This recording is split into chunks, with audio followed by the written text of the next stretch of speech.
What's up, Kingdom of Rock? This is Matt Gibson, and we are here. It's Thursday, 5 p.m. We're a little bit late. We had some technical difficulties, but we're here with our guest today, Eva Jay Fortune, singer-songwriter, co-host Michael Melinda in San Francisco, and I'm here, Matt Gibson, in Los Angeles, California. Welcome to the show, Eva Jay Fortune. Thank you. Nice to be here. So, Mike, it's dark there. It's dark here. Yeah. I've got a video light on, but it's still dark. Or maybe it's just my mood today. I don't know. I'm in a blue mood, perhaps. It's the blue room today. Is that some kind of political reference? No, not necessarily. Actually, it's kind of a purple room. So yeah. But I'm in a white room. So what is that? Everybody's in a bright room but me. Although you can see where the light happens. It's like, ooh. Anyway, enough of the special effects portion of our episode today. Let's talk about the crappier stuff about Jay's life at the moment, which is you're in a band called Something Big, Yes. which is a pretty groovy, self-contained little unit that works for things as huge as big conferences in Frankfurt, which you played, huge open convention audiences, and then you can perform in a small hotel. You kind of can, play almost anywhere really, but then COVID hits and not so much. So what have you guys been doing since the pandemic? Well, it was very strange because we're so lucky we get to play Frankfurt once a year, and it's the biggest trade fair in the world. And we play for 5 days, 5 hours a day. And you get to know your bandmates pretty well, and it's really great. So we just pretty much finished that, and then I did a little traveling, came back, and we were locked down. So I saw the guys a whole bunch, and then I didn't see them for 3 months, which was really weird because we see each other at least twice a week, gigs, rehearsals, etc. So we went, like I say, 3 months without seeing each other, and then figured out we could actually be a garage band. Mm-hmm. And so hence then we have become a garage band, and we traded our fun Friday night rehearsals with wine for Friday afternoon with tea, which is not quite the same, but we're getting back into it. It's been really good. We also lost one of our members. He moved to North Carolina, so we're without a real guitarist. So that means I have to play more guitar. Was he part of the California exit group? Kind of, yeah. I sold up and moved to North Carolina. There's a lot of musicians that are leaving California because they're like, there's no value for me to be here at my level in the industry. It's like a lot of people are just like, dude, it's too expensive. Nothing's open anyway. There's nowhere to play. There's better places to be in America right now than California. Well, also on that note, I was trying to help a friend with a wedding next year in 2021, and she wants some horn players. And I went to my horn player contacts, and they went, don't even contact anybody yet. Wait until 3 or 4 months before the wedding next year, because everybody we know is moving out. All the horn players are going bye-bye. So I think that the side person availability might, be damaged by this pandemic for sure, for the reason you stated, Matt. Mm-hmm. Yeah, it's a tricky time because I think a lot of people were extremely agitated by the whole situation and not knowing what was coming up, et cetera, et cetera. But then there were some of us that wanted to just like dig our heels and say, well, it's going to come around again. These are the venues that we like. I like playing with the guys I'm playing with. I play with Mike as well. We've known each other for decades. And we've only known each other for 3 years. Yeah. Well, I don't know how to count yet. Were they decadent? Were they decadent decades? Of course. Well, aren't they still? Oh, okay. Yeah. I think so. But I mean, I wouldn't want to personally. I don't want to give that up. I like the people that I play with. I like the musicians that I have here. I'm not going to be swapping tracks. I mean, I can, but in reality, I tell you, to even have that first rehearsal after 3 months, or to see Mike after 5 months. I think it was 5 months before I actually saw Mike. It was kind of really exciting and wonderful, and it continues to be that way. So I'm in for the long haul personally. Well, you know, for $20, if you slip me a 20, we have this little tradition where you and I can just grill Mike and interview him. You know, we can just swap it up randomly. We could do it. Mike, what do you say? Well, you know how close mouth I am, so good, you guys give it a shot. And oh, by the way, hello, Sir Trueblood. Thank you for the good evening. That's awesome. Yeah, he's on Twitter. We've got and in case you guys don't know, we're everywhere. We're Twitter, YouTube, Facebook, Twitch. You know, so I might even start playing some video games on there to get some traffic coming in here. You know, There you go. But Well, but yeah. With Jay, is your band, is something big taking the tact, well, we're just going to rehearse and get ready for when things ease up, or are you actively looking for gigs, or is it even possible to look for gigs right now? Well, at first we had to wet our feet again, which sounds weird after being in a band for so long and playing so often. But like I say, with the change in personnel, we had to look and see, well, what's possible for us to do again. As a group. So, and we have over 100 songs, 100 vocal songs. So it's a lot of material to go through. So Yeah. after that, I said, what we need to do is we need to be ready for the next gig. So I pulled sort of somewhat of a set list together. So we have that ready, because I know you got to be ready. I'm not ready to do the buskin thing. I've had some friends do it and they're really happy with it and it works for them, but it's also instrumental. I think it's really different with a singer. So ours is, Yeah. you know, it's kind of more of a show, et cetera, et cetera. That said, the other thing I've been doing is I've been in touch with some of the places that we have been playing at for the past 4 or 5 years, just to say, hey man, I feel your pain, and we are around for you. So just let us know. But quite frankly, I mean, those guys have got so much going on. That's the only way I can look for gigs right now, is to just tell them, we're still here and we're ready when you're ready to have us back. Yeah, I think a lot of I played my first gig ever right after I moved to LA in September of last year, and then you know things kind of, I was getting ready to start booking solo guitar shows, and you know everything went crazy, you know. So now I was, you know, I put the show together, and that was like my test run. So I started contacting booking agents in LA, and I can't even get a response back right now. I think they're like, we don't even know when we're going to open yet. So yeah. It's kind of frustrating. But have you been able to get a hold of people? I mean, what are the booking agents and the people that do the booking, what are they saying? Mostly the people that I know some of the people directly, and some people have moved on, so I don't know them. So I address the place in general, and most of them say, hey man, we've heard of you. We want you back. We don't know what we're doing. Yeah. You know, so what you get is you get kind of this weird community. It's like everybody wants you to be there. It's almost like they want you more now than ever, but they can't have you. You know, because we're all in the same boat, really. I wonder what, you know, a lot of times you can get your foot in the door when you help somebody with a problem that it's their job to solve and they don't know how to solve it. So like, I know a lot of musicians are, especially the drive-in concerts and stuff like that, people are just kind of creating their own vision, presenting it to people that have money, facilities, resources, you know, other bands or whatever, putting together little coalitions of musicians. And then you kind of take the package that you're trying to build and make it an easy solution for the venue owners. Have you guys done any collaboration or anything like that with trying to get booking together? No, we haven't done that. The places that we've played really don't have a per se parking lot, or they've just started to reopen again.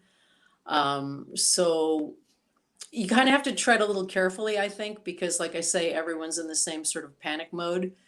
But I have reached out to some people and said, hey, we're ready to do this for you. And I would certainly negotiate whatever it was that I needed to help them out as well, because a lot of these people have been pretty faithful to us, booking us over the years. But you know it's real when you get the call from Germany and they say, this is few months ago, definitely going through with it. We're gonna have a bigger, better show, blah, blah, blah, blah, blah. And then a month ago, I get the call saying, all that I said, I have to take it all back. Mm. Yeah, nothing's happening. No music. Yeah. No music in a giant, bigger than Moscone. Mike's been there. It's huge. The place is huge. I have to turn my light on. I can't see. Yeah, Sorry. That's all right. we can't see it either. Oh. We just had a sun flare. Oh, there we go. Hey. I'm blind. Sorry, is it too bright? No, it's good. It's good. I'm kidding. To Matt's point too, you know, I mean, it is extra work for the band, but I always thought that something big kind of had a bit of an advantage because, you know, you don't have a drummer, you know, you can set up in a fairly small spot. So if you wanted to do even the corner of an outdoor restaurant somewhere, you could probably pull that off. And even, you know, even like with no PA, I mean, I know you don't want to, you want to be careful with your voice, but you guys can play really soft, which, you know, most of the bands I'm in, there's no way, you know, that's not going to happen. No, I mean, the only, I did approach our local movie. We're lucky. We've got a movie theater right down the street. That's like a vintage place. It's connected with the Vogue Theater, so it's the Balboa Theater, and they've been doing some really cool stuff outside. They've got one band that's playing there because I approached them and I said, you know, take my card in case Danny and the All Stars can't make it. Something big would definitely just come down and play for you. But that's pretty locked up. That's the only thing out here in the neighborhood that's doing it. There are a couple places in the Mission that are doing it as well. Those are kind of also sewn up. These are places where they've actually closed the streets off, and then they've got some music there. And also, I don't really know how they're dealing with vocals and horns right now, because the beginning of this lockdown, vocals and horns weren't really allowed. Oh yeah, and you know, I went out with a friend of mine about 2 months ago to the park, and in my area, if you're out at the park, people take their masks off when they're by themselves, you know, in their little area and whatever. So I was like, okay, so I said, let's just go take our acoustics out there. I'll throw my hat down. You play some stuff, I'll jam over it, and we'll just see what happens, right? Thinking people would, you know. So before we could even get started, this guy that lives in the park apparently has a bag full of wind instruments, and unfortunately he just wasn't that great at like playing along with other people, to be the best way of putting it. And so at first I was like, okay, I'm gonna put up with it, but then he pulls out this trumpet and just starts pointing this trumpet at me while he's playing. And it was even not really, I mean, he needed to practice a little bit. And, you know, and it just made me feel like, dude, this is not worth it. Like he's literally blowing a direct stream of breath out of his mouth into my face. Yeah. And I was like, you know, it's just, I totally feel you on that. It's the horn. Yeah, you gotta be careful with this stuff, because I mean, we're lucky. The San Francisco Bay Area has been doing really well as far as our numbers go, but that's because there's been a big effort to keep everything locked down. And bad expression, but put everything on pause is probably a better phrase. But we've got so many musicians in this town. It's difficult. Everybody wants to get out and play, and I think that musicians realize that the clubs, etc., have been really hurting. So I think we'd all be ready to just say, hey man, just buy us a drink or get us a salad or whatever, and we'll play for free. We'll, you know, give them some help back. But, Yeah. Well, it's still a difficult situation because, I notice just talking to being in the culture here, you got to talk to the musicians. Okay, do you want to rehearse? What's your comfort level with rehearsing? Is it okay if we all mask up when we rehearse? Singers, bass player, drummer, guitarist, keyboardist, whatever. Horn players, still nobody kind of wants to get near horn players, so that's the problem. And then there's the whole thing about, you get some people say yes, some people say no. You get kind of polite discussions, like I've talked to other drummers like, man, no, I got to breathe. And it's like, you can still breathe through a mask. It's not as awesome, but it's not like, you've got someone strangling you either. And then there's the whole thing about you get past that situation, and then you got to get into the club or something, which will be indoors now that the weather's starting to get wintry, and it's the public. No, I don't want to get near a singer who's, doesn't have a mask on, who's singing in front of me. I don't want to be here. Yeah, I was thinking about this the other day. I was thinking, the only. Remember when you first saw plexiglass around drums and you thought, well, that's really weird, right? Yeah. Right? Well, now I'm thinking, maybe I need some plexiglass. I might need some plexiglass for me. The singer might need some plexiglass. And I'm not kidding. I am fine if they take that plexiglass stuff off the drums, which has always been awful, and hands it to you. You can have our plexiglass. Dude, you can have that. You don't need Yeah, but I mean, but honestly, I don't like the idea, but the drummer doesn't need it, but kind of the singer does need it. I'm not going to wear like that face shield. That would be bizarre. But I think I played in a lot of church bands, and people are insane about controlling the volume of the drums in a church. It's ridiculous. It's consistently ridiculous, right? And so they put the drummer in this like enclosed, sealed coffin, and it's just like, I don't know. I mean, but I'll say this, like, I've played in that before. I'm not a professional drummer, but I played one on TV a few times, and yeah, don't tell my drummer friends that I think I can play the drums a little bit, but it's not bad in the cage when you're in there, but it does make you feel like you're being like restricted as an artist, like sure. not just as a person, but as an artist. And it definitely, all of these things that we're doing, like I Uber drive on the side just to bring in a little extra money and meet people in LA because we're starting a tech startup too, which we won't tell anybody about that yet. But but it's like when you drive, you have the mask around your face and you've got this line right here. And so everywhere that you look, you've got this line, and it looks like there's something in your peripheral vision all the time.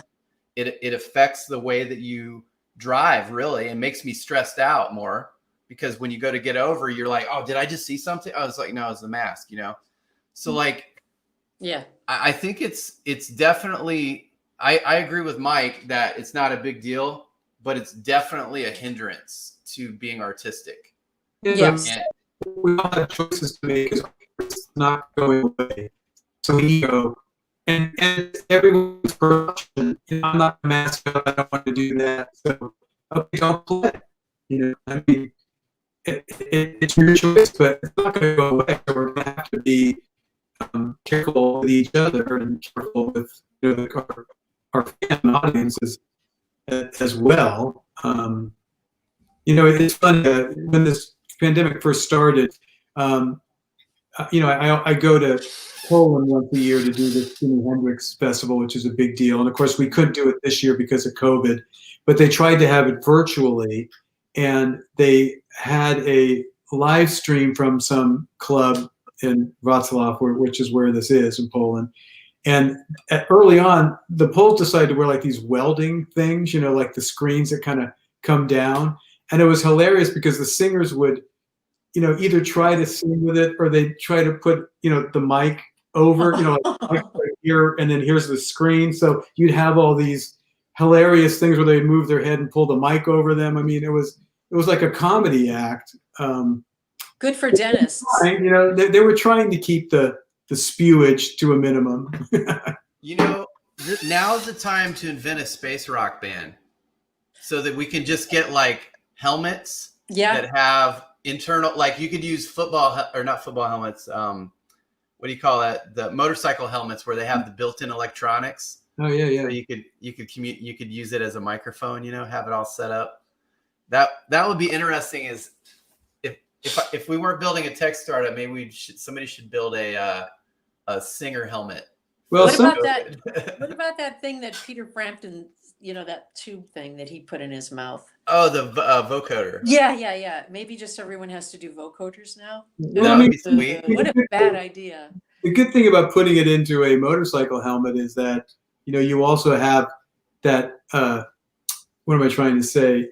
You don't get the visors steamed up. Like a mask with glasses is a horrific thing to deal with. But yeah, once you put some microphones in there, who knows? Maybe that's the thing to do. And if you're slam dance. Oh yeah, absolutely. No problem. Dive in. It's all good. Yeah. That's a great accessory for a metal or a punk rock concert. Yeah. You play the rhino. For some of the singers out there, Jason, you've had tons of experience this way. Something Big does a lot of, jazzier arrangements, more difficult arrangements. Mm-hmm.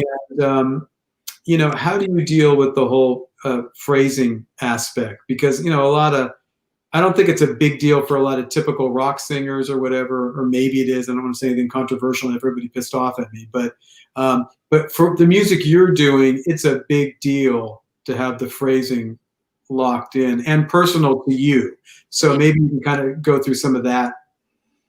Well, it's kind of interesting because, I'm a singer-songwriter, so I do my own thing, right? And then I never considered myself a jazz singer and still don't consider myself a jazz singer. I've always been whatever kind of rock, whatever kind of singer. But what do you call those arrangements then? I'm having a senior moment for the big dude. Well, all I know is we just kind of what do I want to say? You just gave it to me. Yeah, who the songs that you do with something big. Yes. Yeah. I mean, and a lot of the songs started out with man, I wish I could remember his name. It's going to be killing. You mean Burt Bacharach? Burt Bacharach. Yeah, okay, sorry. So yeah. So that stuff is not easy to sing. No. And you find that out once you say, oh yeah, okay, this happened years and years ago where I said, I'd like to do some of these Burt Bacharach songs, except I want to do them differently. So my keyboardist, Kevin, said, okay, well, here's the book, let's do it. And you go and you try and do, I don't know, something like The Look of Love, which everybody's heard a million times. And then you try to do it without singing along. And then you realize it's really hard. There's just all this weird stuff going on. But that said, there's also all sorts of versions of these songs. So it's like, how do you pick and choose? Well, do you start with the Burt? Yeah. Okay, so I love Dionne Warwick and I love Dusty Springfield. So there's a lot of stuff to take from both of those incredible singers, and they both have pretty idiosyncratic phrasing. So I really learned them kind of religiously, listen to the things over and over, and then after a time you kind of figure it out from there, because the band would then change the way we interpreted the song, because there were only three of us. It's a stand-up bass, piano, and guitar, and now there's no guitar unless I play guitar, and so we adapt to that. So then you bring in something of your own. So it's almost like when you bring in an original song. As you've been sitting on the couch, you've been playing it on your acoustic guitar, right? And then you say to Mike, hey, Mike, I'm going to play this song for you. And you start playing it, and it almost immediately changes because you've got another person in the room with you. It's almost like that. It's almost like going from the couch to then being involved with another person or player who kind of influences the groove or influences faster or slower or whatever. And I think then the singer kind of, just intuitively, you listen to that and that changes it. And also you might do it because you can't hit the bloody note. You definitely have to change it then, and that's fine. You've got license. So besides phrasing, Bert would hate to hear me say this because every note is perfect in his world and great as it should be. But in my world, I'm going to change it if I need to. And it's all interpretation, so it's all legitimate, as long as it works within that particular context. So I don't have any real clue to somebody other than say, learn the song first, and that's your takeoff point, and then change from there. Well, I would be a little, Burt Bacharach songs, they're just burned into everybody's DNA of a certain age. And I think I would kind of be extremely nervous about changing anything. If you can't hit a note, you can't hit a note, but all the other stuff, you change the melody a little bit because maybe the keyboard player decides to do a different inversion of a chord or something. Is that, how far can you go without all of a sudden it's not Burt Bacharach? I like pop music, so I'm sort of, and like I say, those are two of my favorite singers, and he worked with them a lot. So I kind of stick to that and change it ever so slightly, although I have been accused of having a bit of a Frank Sinatra kind of phrasing on some things that I've done, which I said, really? I love Frank, but he's not my go-to guy. Well, just for people who might not be aware of this, or even me, because I don't really know what you're talking about either. But what's the difference between like a Dusty Springfield phrasing and a Frank Sinatra phrasing? Actually, they're not that different. I would say just because of the nature of the material that Dusty did, that she's well known for, is her stuff is a little more regular, and Frank kind of almost led the band. That's the deal with Frank Sinatra. Who's the loudest? Frank. And Frank was the microphone master. Absolutely. He was the master of the microphone. He could just pull out some great tone out of there, and he just knew how to get that sweet spot, or his engineers did.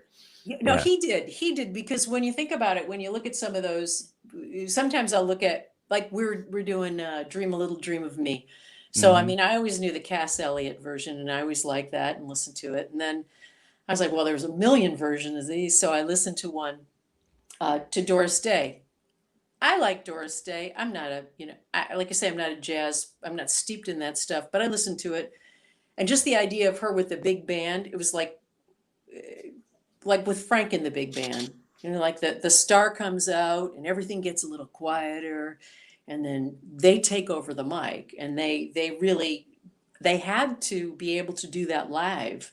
And so when they went in the studio had to be like them being live. That was, and now we've kind of gone around the other way, when really it was from the live performance and the arrangements that were so incredible. But Dusty's got more of a soul. She was super influenced by soul singers. That was her deal. And Frank just had this, Frank was Frank. Remind me what band Dusty Springfield is in.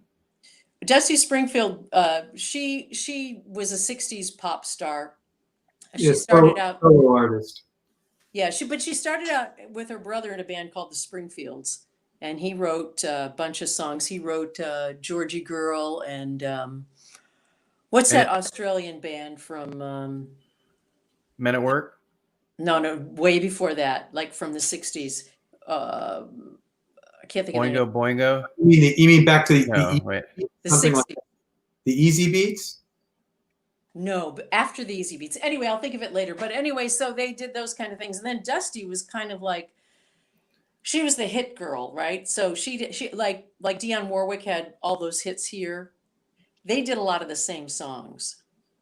So Dionne would do the side here, and Dusty would do it in England, right? Oh, I see. Dusty would get really, really popular and famous in Europe, and Dionne's would be all over the charts everywhere because they both did Walk On By, and they did Look of Love and Alfie and all that stuff. So definitely Dusty has the soul thing. She loved soul music, American soul music, and she was that blue-eyed soul thing. That's what I'm listening to after we get done with this interview. I got to clean my house. So I usually listen to Sinatra, which is ironic, and Rat Pack when I clean the house. It just puts me in like a certain kind of mood, you know. I like it. Oh God. Yeah. I mean, all the guys, are you kidding me? Oh, Dean Martin. Yeah. Yeah. So when you're Sammy Davis. just for a sec, like when you're talking about mic technique for a rock singer, especially live, the mic technique is this. You have your mouth right on the mic because you're trying to make sure you can get over the loud instruments behind you. And when you scream, you back up. But that's to the extent of mic technique for a lot of, rock singers, let's say, or a fair amount of rock singers. But you're talking about, when we talk about Sinatra or any of those great singers of, the 60s pop world, it's a different thing entirely, isn't it? I mean, and how do you deploy mic technique when you perform live? Well, I got to have some good compression on that thing, so that's really important. I got to be able to hear. That's really important. A lot of singers, especially when they're starting out, they don't get how important it is that they have to be comfortable so that they can actually give a great performance, a good performance. Got to really be able to do it. And I think people are intimidated. Singers are intimidated by it. They're like, yeah, it's fine, it's fine, it's fine. In any circumstance. So the kind of stuff that I do, and the more, the heavier stuff, the louder, rockier stuff, or whatever. So I would say my technique is, again, I think it's this may talk to your point a little bit about phrasing, et cetera, and how do you arrange what it is that you're singing. And I would say that once you're in the song, you realize, hey, I'm going to be really intimate here. I mean, not consciously, it becomes unconscious, but you realize that you're telling this story and the story needs to be very intimate. But then you're going to get to the point on that chorus where you're going to have to back away. So you just have to remember that these are things you need to do. You got to be, hey man, I am right up here in personal, and then I better move back or I'm going to blow your brains and my eardrums out if I stay right here. How dependent are you on the sound guy with that technique? I'm dependent on the sound guy. I am. And also you really have to explain what it is that you want. In Germany, we worked with a guy, Mike knows these guys. What's the name of the music store there? The famous, Cream Music. Mm-hmm. So it's a family run business. And the guys are great. And the singer, Robert, he's a singer also. He has a band. Really great guy. And they would come and set us up. And he would always set me up the same way. And I always have the same thing. I say, Robert, I don't like that sound. What you just put on my voice, it's no good. What do you mean? It's great. I say, he goes, listen, I say, that's for you. It's not for me. Okay. Yeah. But when I sing, he's doing Mike's mic technique, which is I'm right on the mic and I'm singing right here and I'm never going anywhere. And I say, that's not what I do. So now we got to talk about this and we've got to get something that works for me. Now, Jay, are you talking about he's listening to the sound from the mains and saying it's okay, but you're obviously listening to the monitors, or are you? I can do both. I got a nice long cord so I could walk way out there and hear myself. And I'd be like, no, man, it's not good. Okay. So you want it not only comfortable in the monitors, you want it the same out in the crowd, so to speak. Yeah. So does that come with like I know a lot of times guitar players will kind of like basically lie and say like, here's my volume. And then when during the performance, they keep about 25% for themselves, So is there a vocal version of that where, you're like, man, I can't trust the sound guy. I want to be able to rip this guitar solo and everybody to hear it. Like, or is it more just, you got to depend on the sound guy? I got to get it right. I got to get it right because, when you sing for a long time, like say that trip, or a lot of gigs are 3 hours or 4 hours, you got to be comfortable to, that you got to get through, besides the fact you got to make a set list that really works, so that you're not blowing your brains out early on. You Yeah. got to get a set list that works. You've got to, I always try to explain to the guys, well, what about this song? Why don't you put this song in? And I'll say, well, I know that song really well, but the range is really like extreme. It's a tough song to do. So I'd rather do something that's a little more mid here and then put that in. I can't do 4 of those songs that you want me to do in a row when I'm going to be singing for 3 hours. Now, do the musicians usually get this, or is it like the lead singer thing where it's like, what's she talking about? Well, yeah, you get a little bit of the pushback, but I think after working with these guys for so long, they kind of just said, hey, you really know what you can do in the morning, because we had morning sets. Yeah. So show us the morning set. I'd be, this is the morning set, and then later on we're good. But yeah, it takes a little while, because I think it's frustrating, because everybody wants to have a good flow in a set list. And so it takes a lot of work to get it. That's the other thing. We're just not a band that goes up there and wants to be the background music. We want to craft something that's a bit of a show. So I think that you got to have your good ebbs and flows, but within that, you have to make sure that you also don't want to alienate the audience by doing a bunch of loud stuff in a row when they're not ready for it. It's like any kind of band, really. But how do you read, as a person that's done a lot of performances, how do you read the audience? When you make a set list, do you just follow it, or do you, it kind of in reference when you said if they're not ready for it, so do you just follow your set list, or do you kind of play it by ear? What I do is I usually, like, I'll have a group, try and group them in like 3, something like that. And some songs we segue. So those I try to keep, but as I'm watching what's going on, I will read the audience. Generally what I do is I'm able to take that one long set list that we're doing, say the hour set list or hour and a half, let's say hour and a half. And if I see something needs to be brought down or something, we need some energy, I'll switch it up. But the guys know that it's that one page. We're still on the same 1 hour and a half, right? But we have to move it.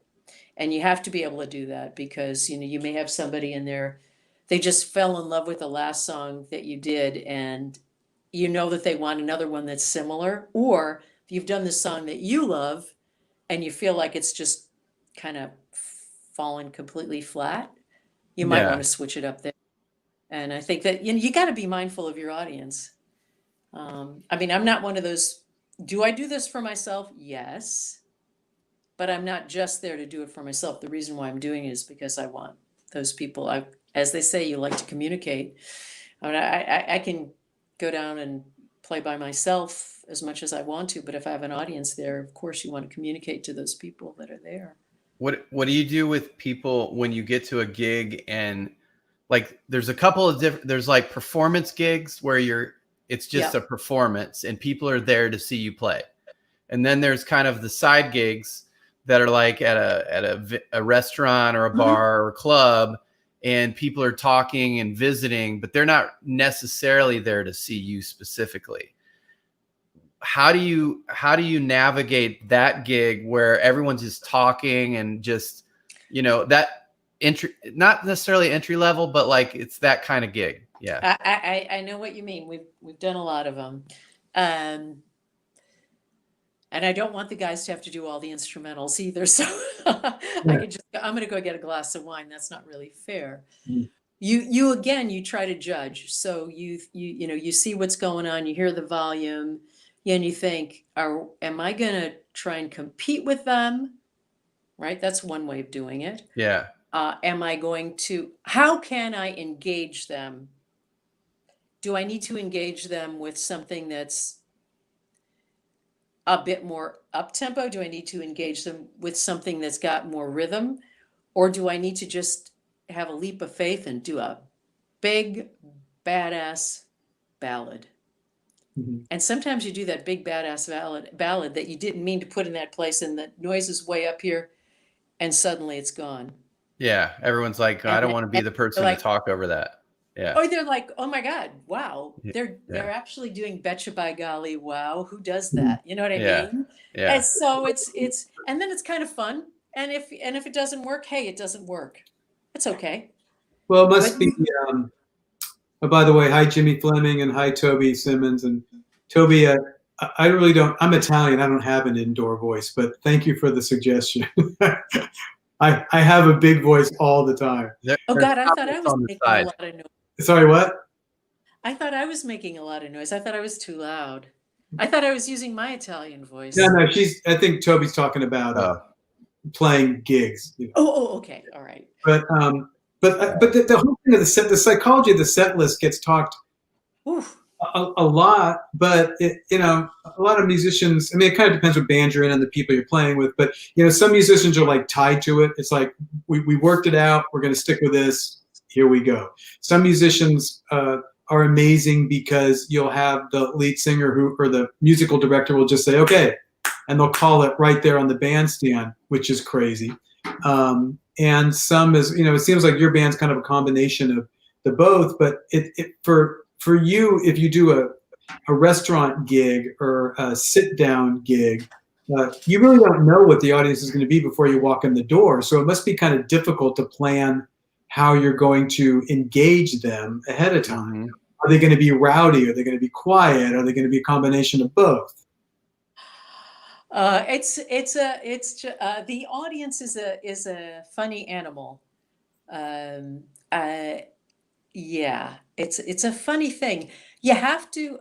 Okay, so back in the day when Mike and I used to play clubs and things when we were kids, you had a tight 45-minute set. I mean, you still do sometimes in showcases. That's one thing. And so you build your arc and you do your thing and you are the showcase. Boom, done. Okay, so we've done all that. Then we've all done gigs where you are the background and nobody cares. And that's just soul wrenching, but sometimes it's what you got to do. It's a paycheck. Yeah. Exactly. But never phone it in. I mean, that's the other thing is even if you've got to do one of those gigs, you never phone it in. I mean, it's just that's just against the rules. Am I right?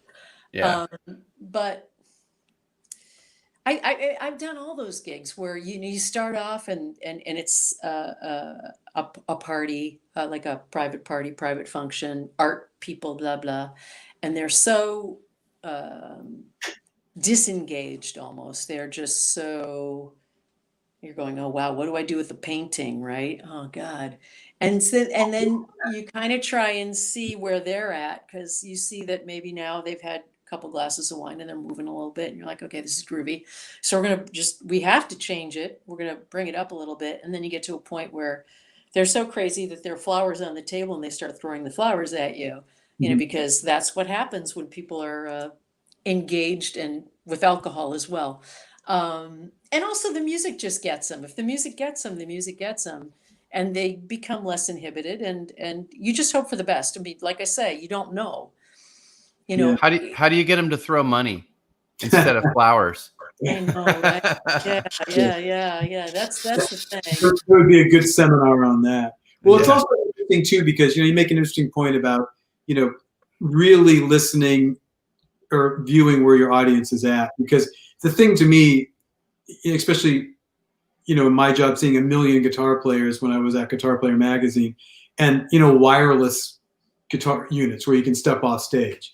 It became a thing where, every guitarist would jump on stage and dance with the audience or go up to somebody and riff around their face. And it always cracked me up when, the guitarist would say, here's my big moment where I'm going to go play in front of said audience member's face. And the audience member is aghast. Like the last thing they want that person to do is to play guitar in front of them. But the guitarist will do it anyway. And I don't think that's a win.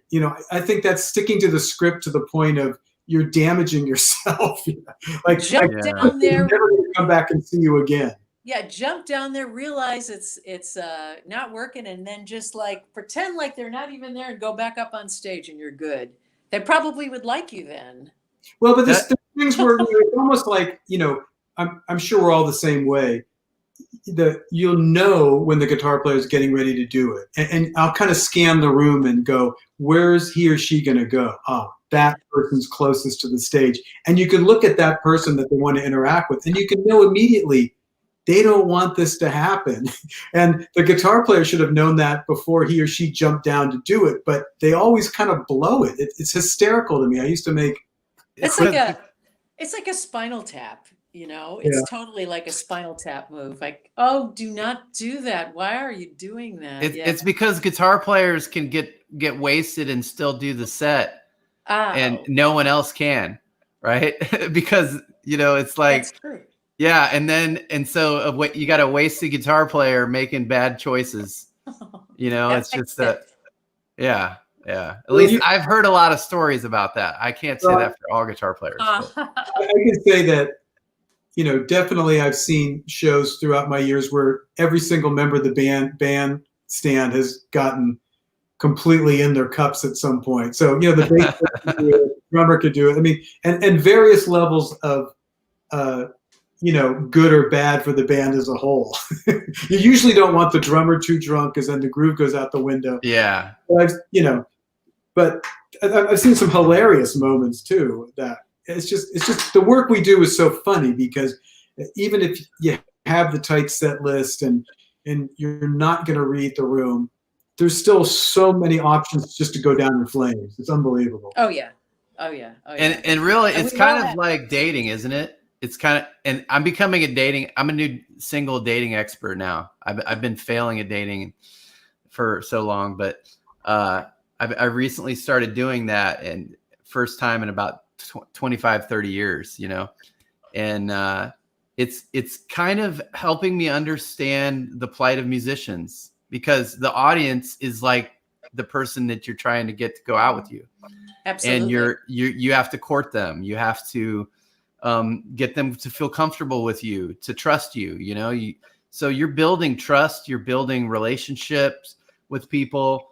You're getting, you know, being the background music to their fun time or their sad time or their whatever it is that you're there for, you know, and it's true. Yeah. So you guys, would you agree with that? I guess. I would, for sure. Yeah. Oh, absolutely. Yeah. Because, you know, it's that thing of, there's intimacy, and then there's acknowledged intimacy as a musician, in a way, you know? So sometimes, and I'm sure you felt it when you've been to a show where you feel, wow, it's so intimate. I feel like that person's talking to me, you know? Right. And then as a player, you can have that as well, right? But as a player, you have to be careful not to be distracted by that. It's so easy to be distracted by audience as well. Yeah. You know, if you're not, you really want to touch that person, reach that person, but you also you've got to still be able to do your thing and complete the song, and not derail and forget the lyrics or forget where you are in the song because you've kind of felt a connection with an audience. It's a funny thing. What about this guy in the front row? Look over his head. You know he's a musician, right? Like that's always a musician. He's like, I should be up there. I could do that.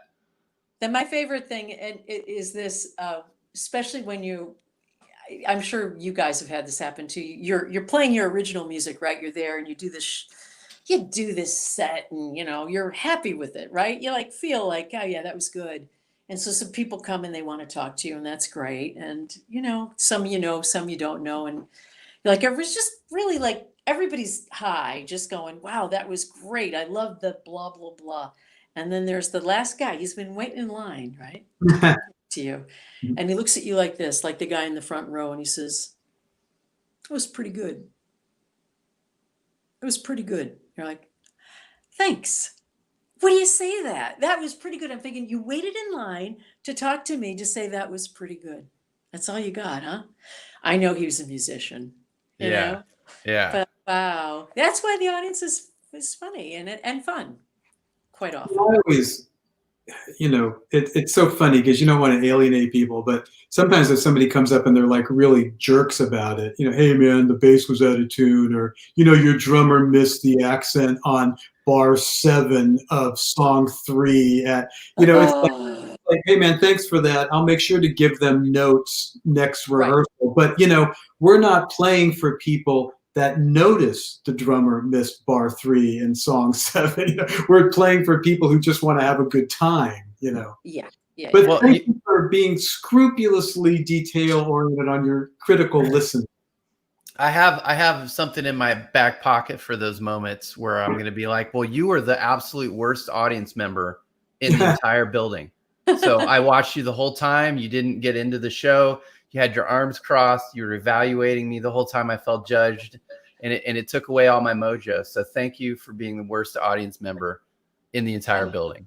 Very good. I'll remember that. Sometimes audience members just like to crank you up, So hey, thanks for your comments, blah blah. Because I don't care whether someone, you want to be loved, of course, like you said, the girlfriend thing, Matt. But on the other hand, too, we have a job to do to entertain, and if we got some of the people and didn't get some of the people, I'm fine with that. Anytime we walk out there on stage, it's a risk. The majority of the audience will like you, or the majority of the audience won't, or the majority of the audience will be indifferent. I guess it's kind of weird because technically you're trying to go on a date with like 500 people sometimes. And they're all different, and they all have different motives and agendas and needs and wants, and they want something from you. They want you to do something for them and with the experience. And man, but then there's also a difference too with the way things are today, especially with COVID, where a lot of people, especially a lot of young musicians, are kind of working at home and don't have the experience of being on stage. Because one of the things about Jay is, you've got those big ears where you're listening all the time and you're looking all the time, and you're not only trying to figure out how to engage the audience, but, is the drummer okay? Do I need to go back and whisper, or are we missing some notes, or is somebody being too loud for me? Or even in an improvisational thing, it's like, the keyboard player just did this, so I'm going to do that. That's such a huge part of performance, to be able to hear what everybody's doing and react to the bandstand as well as the audience. Not an easy thing to do, but pretty essential.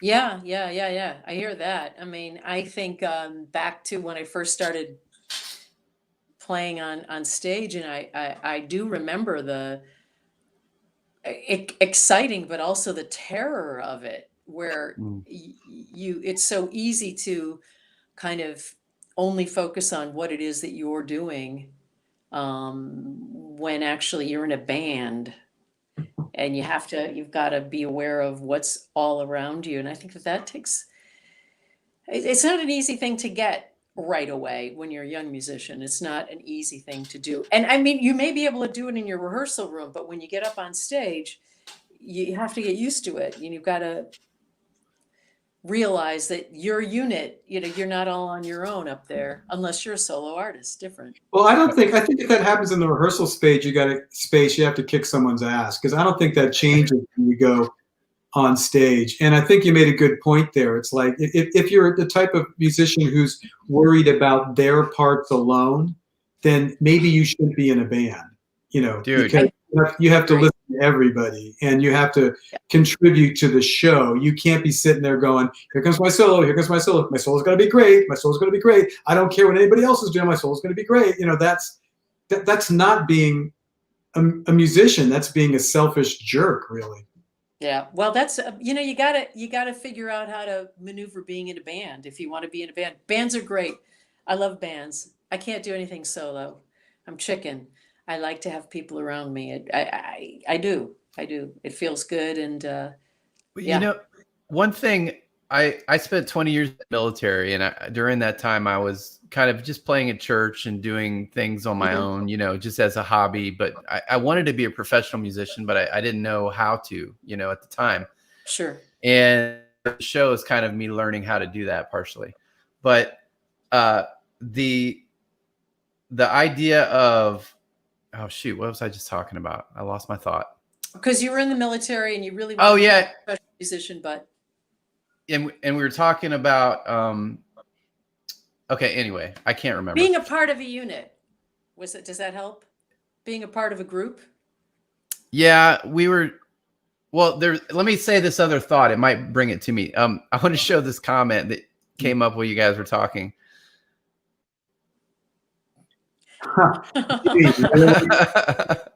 So Jimmy says he used a paintball gun on a guy who kept screaming. Oh, I remember what it was.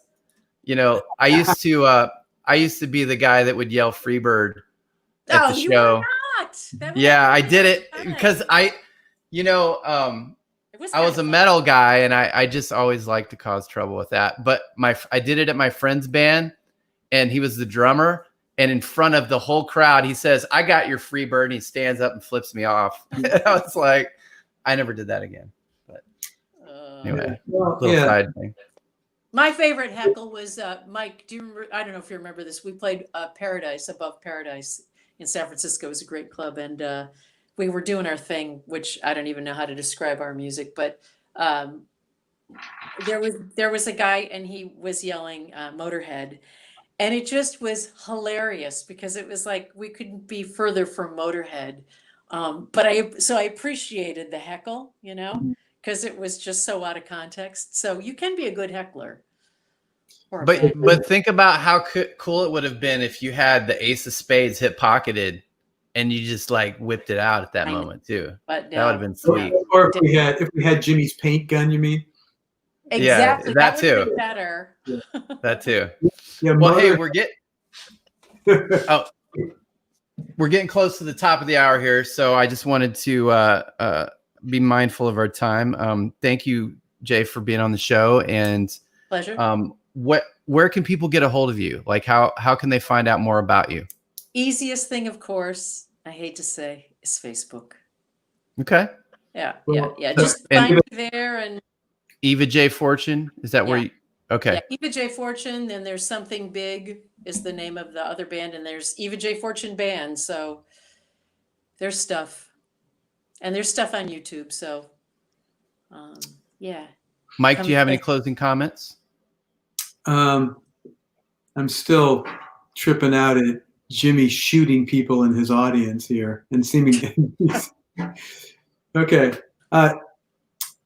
I hope you had an LLC, Jimmy, in that band, because I don't think you want to lose your house when you get sued by that. Yeah, exactly. It's like, it wasn't me that shot him, officer. It was the LLC that shot him. Yeah, for audience member in red paint, but I don't think he'll sue us. Yeah. But anyway, I mean, I just think, we brought up a lot of points here. Jay's got a lot of experience performing and singing.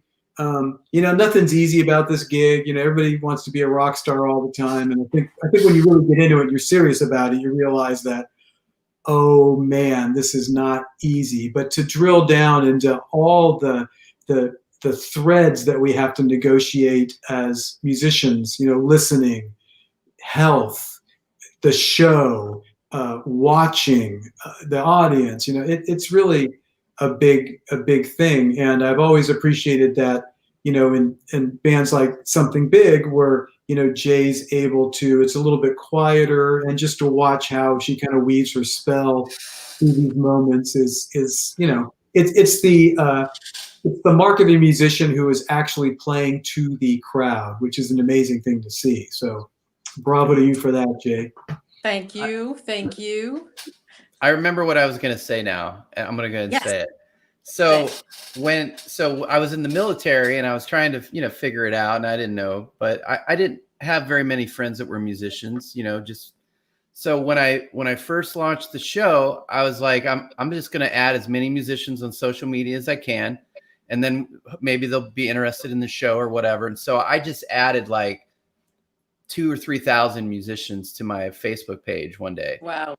And my stream I went from military guy working in a nuclear related facility to the drama that happened on my Facebook feed that wasn't there before was unbelievable. And I know you said, you love hanging out with musicians, you love being in a band, but the truth is musicians are not always the most organized together people.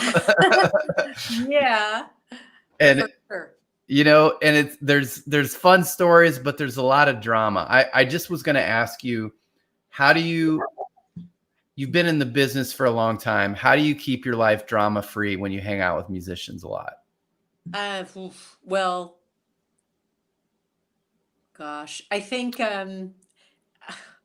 Or is that not possible? You've dived yourself of musicians who cause drama. There's been kind of a long, road about people coming into Jay's band and going out of Jay's band because she doesn't really stand for that kind of stuff. Yeah. That's one thing, getting rid of the problem. The what? Oh, That's well, one thing, getting rid of the problem. Yeah. Fire somebody. Yeah. Well, I mean, look, assholes need not apply. You know Yeah. what I mean?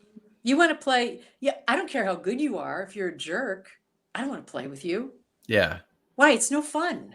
Yeah. So yeah, we've all seen that and been there. And so you play with people that get you, and you hope that you get them, and you can communicate and play some great stuff together. And it's supposed to be fun.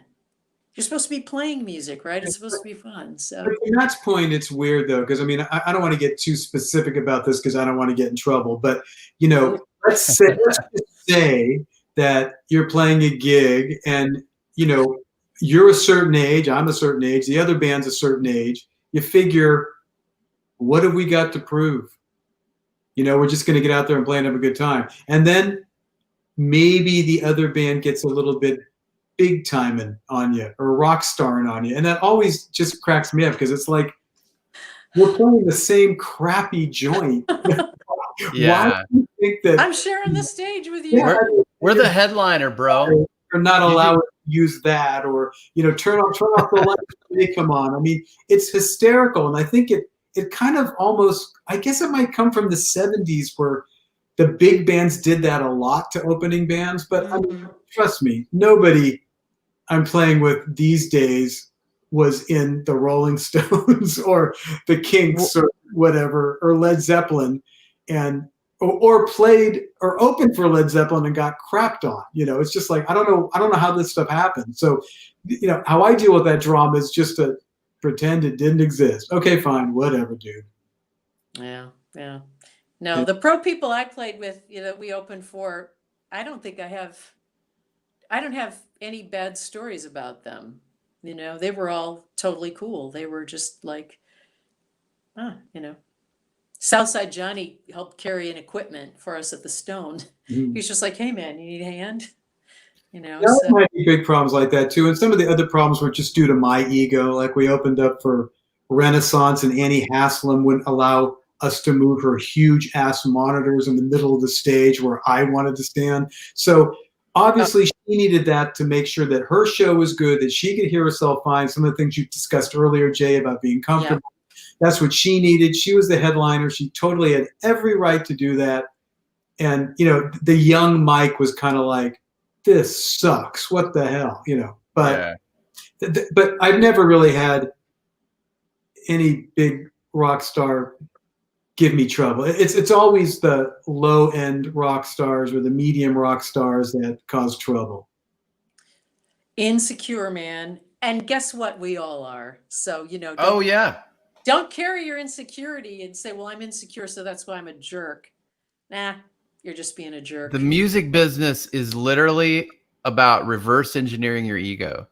Mm-hmm. It's like, if you want to be successful as a musician, you have to reverse engineer your ego. And it's okay to be egotistical as an artist at the right time to make a point, but you need to be in control of it. The problem is when people aren't in control of it and they're just naturally an asshole.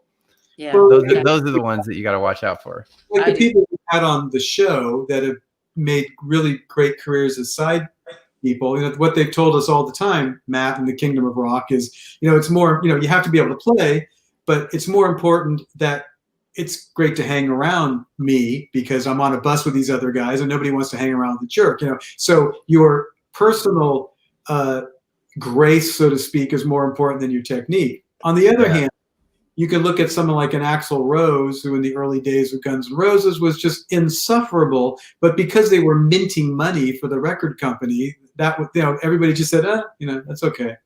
But now nobody cares. Like now, who's that? Like a lot of people don't even care anymore. Well, I'm not in that camp, but I would suspect he's probably moderated his ego somewhat because for right, sure. He's right. a different person than he was in the 80s, Yeah. for sure. He's grown. But I think sometimes, you know, people of a certain era just go, yeah, that's how I have to act to be a rock star. And it's like, wow. Yeah. Wow. And it's hard to do, especially when you were in zero to hero and, you know, back in those days of the music industry where the overnight success actually seemed to happen more often, even though people in the business know it's not really overnight success, but it's kind of like you get thrust into that position where you're just on a bus all the time and you just don't, if you don't know how to develop and grow yourself as a young person, it can be challenging because everyone's just partying and having a good time and you just get lost in that sometimes, you know? That is true. Although there are a lot of young people now in young bands who are, you know, writing songs on the road and, you know, working their socials and stuff like that. So, I mean, I kind of look at that as, it's not everybody. There's definitely some young people who are partying like crazy people. But, you know, there's also, you know, people that treat this. And actually, I think that's what this is a business. So you have to treat it like a business. And if you can have some fun on the other side of it, that's awesome. But if you treat it like, you know, a playground, you're either going to have a short career or you're going to have some problems down the road. Yeah, I have a friend that is so talented, but every time you give him a little bit of the microphone, he doesn't handle it right. His ego gets caught up in it, and then he gets hard to work with.